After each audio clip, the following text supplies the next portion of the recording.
کیونکہ اسٹیج پہ جو شخصیت تشریف فرما ہے وہ ایسا شجر سایہ دار ہے کہ جس کے چھاؤں میں بیٹھنے کا موقع بھی ملا، اور ان کے علم کے پھل سے، فیوضات سے آج کی نوجوان نسل منور ہو رہی ہے۔ میری مراد ڈاکٹر حبیب الرحمن عاصم صاحب، اللہ آپ کی توفیقات میں اضافہ فرمائے۔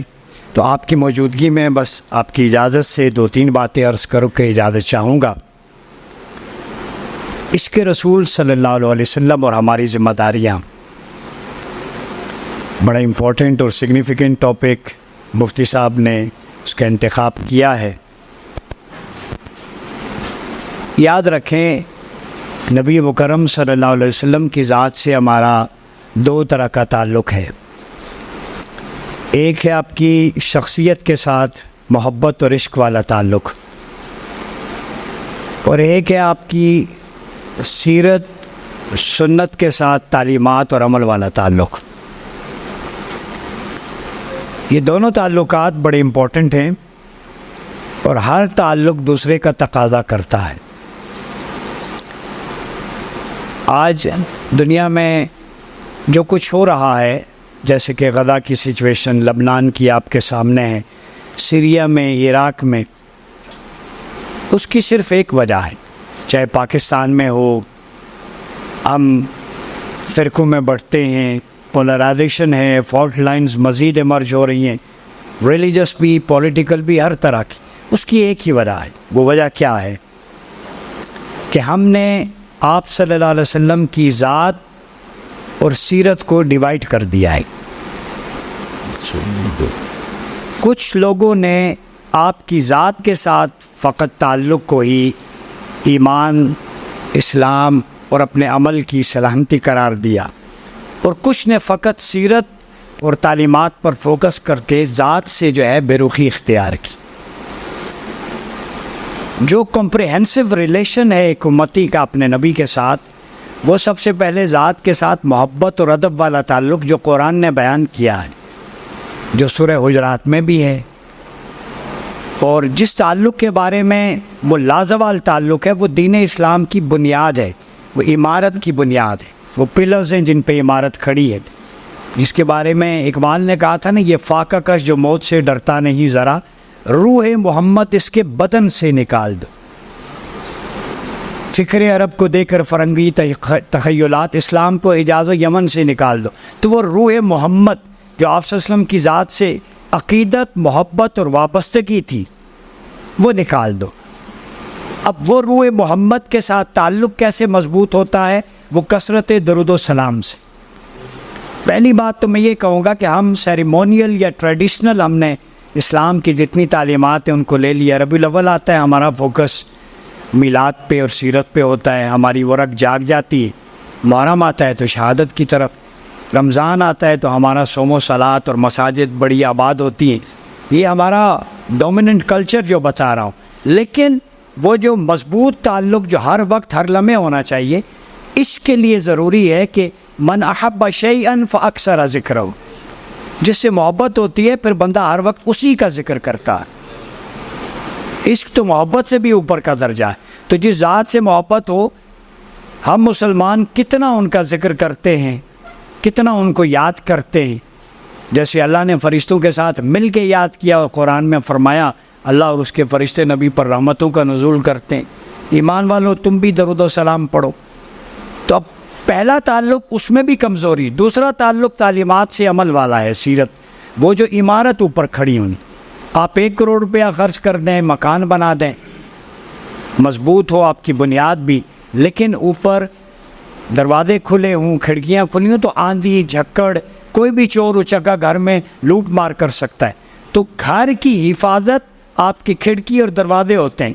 ہمارے ایمان کا گھر اگر رسول اللہ صلی اللہ علیہ وسلم کی ذات ہے تو اس کی پاکیزگی کا تقاضا ہے کہ اس میں کھڑکیاں اور دروازے بھی سنت و سیرت مصطفیٰ کے ہوں، تاکہ وہ محفوظ رہے، پھر گھر کے مکین محفوظ رہتے۔ تو ایمان کی حفاظت کے لیے ضروری ہے کہ حضور کی ذات سے تعلق بھی مضبوط کریں اور آپ کی سیرت پر عمل بھی کریں، سنت پر، جو ایٹریبیوٹس آپ نے اپنائے۔ اور یہ بڑی مشہور ہے وہ روایت آپ کے سامنے کہ جب آپ نے دعوت دی تو لوگوں سے کہا پہاڑ کے پیچھے میں کہہ دوں لشکر آگے یقین کر لو گے؟ بالکل. قد لبثت فیکم عمرا من قبلی افلا تعقلون، جس کو قرآن کہہ رہا ہے کہ 40 سال کر کے دکھایا، پھر دعوت و تبلیغ کا آغاز کی.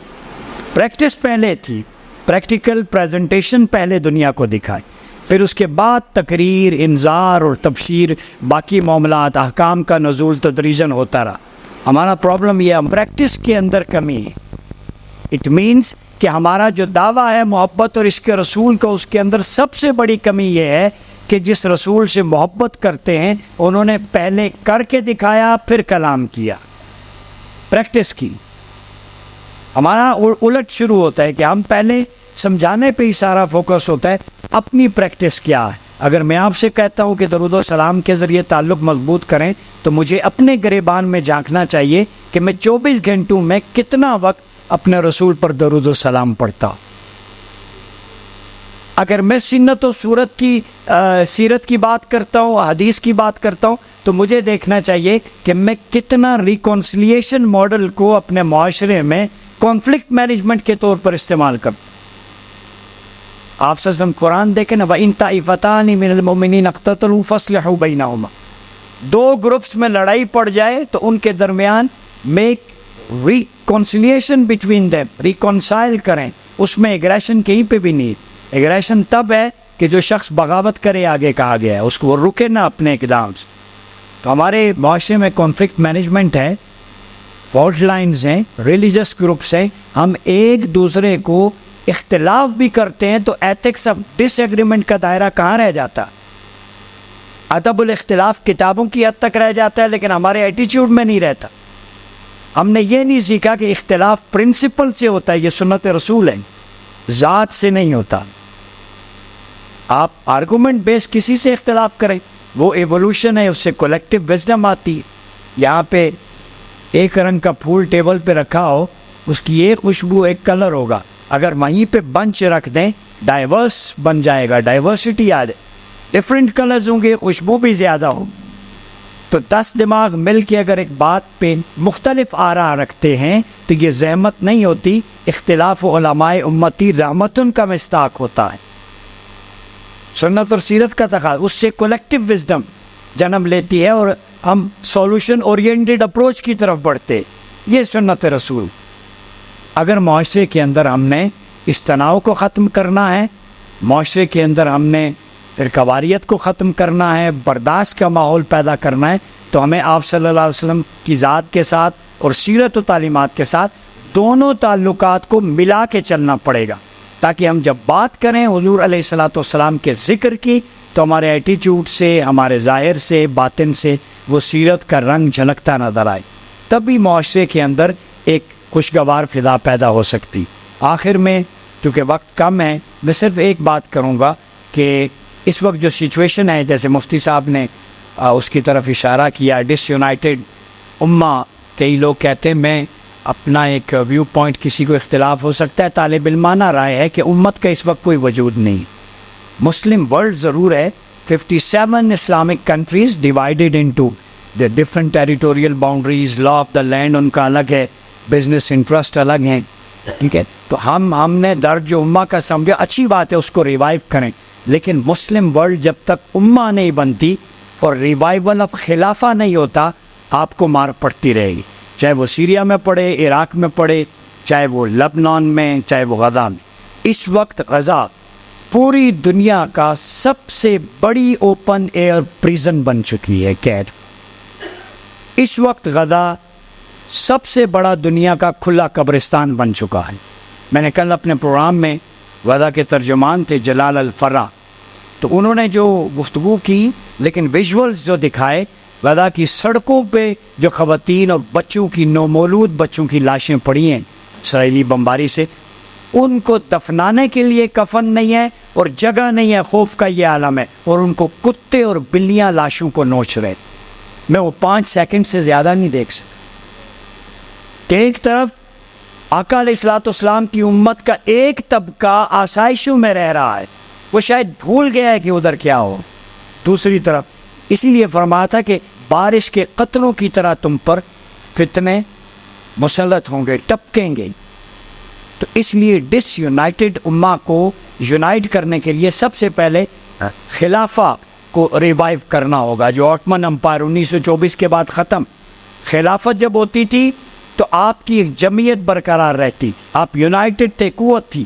اگر کہ کچھ بھی نہیں کر سکتے تو منیمم اتنا کر سکتے، ڈاکٹر صاحب جیسے اہل دانش ان کی موجودگی میں یہ ایک اپنی چھوٹی سی رائے دوں گا کہ حج جو اسپریچول یا ریلیجس ٹورزم ہے ہمارا ارکان اسلام میں سے ہے، اس کو ایڈیشن کریں، اس میں پولیٹیکل ٹورزم بنا دیں کہ آپ کے مسلم ورلڈ کے 57 اسلامی ممالک ان کے فورن منسٹر یا ہیڈ آف اسٹیٹس ان پہ لازم ہے کہ وہ اکٹھے حج پہ جائیں اور مسلم ورلڈ کی جوائنٹ فورن پالیسی وہاں سے اناؤنس ہو۔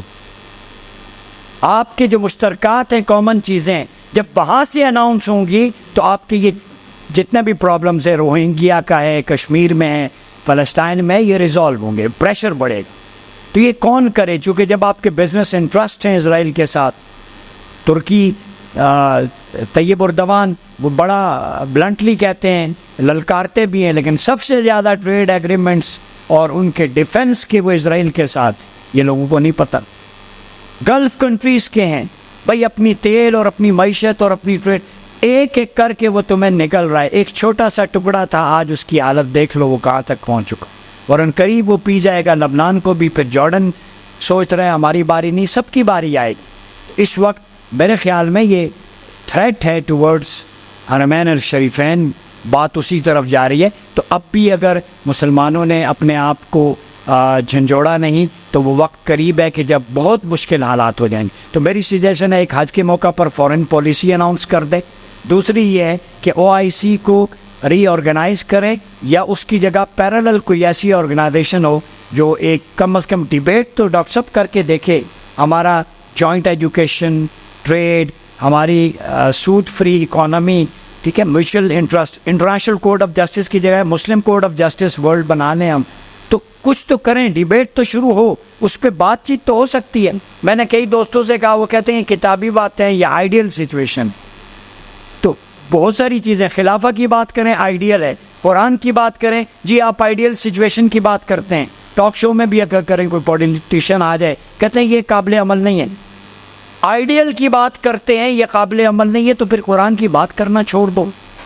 حدیث سننا نہیں چاہتے، آج کا یہ آپ کا سوشل میڈیا اور اس پہ جتنے بھی لوگ، تو آپ کو چیلنجز ہیں، چاہے ایتھیزم ہو، فیمنزم ہو، لبرلزم ہو، مختلف، اپنے آپ کو مضبوط کریں، یونائٹڈ بنائیں، اپنے آرگومنٹ کو مضبوط کریں، اور آپ صلی اللہ علیہ وسلم کی ذات کے ساتھ درود و سلام کے ساتھ شخصیت سے تعلق مضبوط کریں، اور جب محبت کا تقاضا ہوتا ہے کہ اس کی ہر ادا سے محبت ہوتی ہے، پھر آپ چاہے فن حدیث میں تخصص کریں، اصول فقہ میں کریں، سیرت میں کریں، ٹھیک ہے، وہ آپ کا اپنا ہے، لیکن آپ کو اس وقت اپنے علم پر توجہ دینی ہوگی، پریکٹس پر، ایٹریبیوٹس پر، ورنہ اس سچویشن سے نہیں نکل سکتے۔ میں مفتی گلزار احمد نعیمی صاحب کو پھر خراج تحسین پیش کرتا ہوں، ہر ایشو پہ جماعت اہل حرم نے فرنٹ سے لیڈ کیا ہے، چاہے وہ یونٹی کی بات ہو، چاہے محرم ہو، چاہے سیرت ہو، ٹھیک ہے، چاہے خلفائے راشدین کے ایام ہوں، چاہے امہ کے مختلف مسائل کی بات ہو، ایک اوپن ایک ڈائلاگ کا اہتمام ہوتا ہے،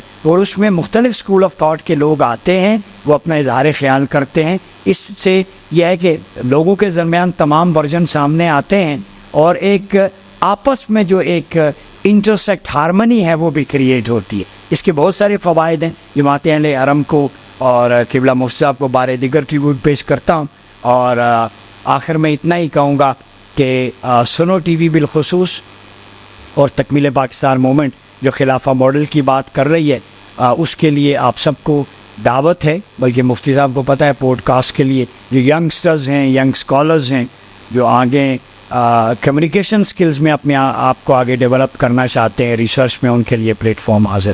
بہت شکریہ۔